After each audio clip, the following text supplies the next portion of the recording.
30 деца без родители ќе добијат вработување преку новиот повик кој што го распише Министерството за труд и социјална политика. Со ова се продолжува реализирањето на програмата која започна од пред 4 години. Денес се распиша новиот јавен повик за вработување на 30 деца без родители и родителска грижа, односно лица кои што имале ваков статус до 18 години во Министерството за труд и социјална политика преку програмата Д10.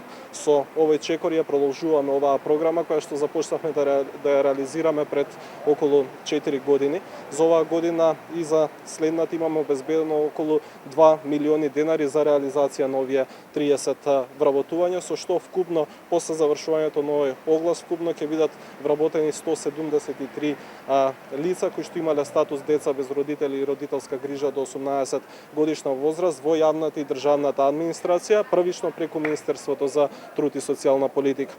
Министерството за труд и социјална политика досега има доделено 176 социјални станови на деца без родители, а 200 деца користат финансиска поддршка од 24.000 денари по запишување на факултет и многу други поволности за ова ранлива категорија деца, истакна министерот Спасов.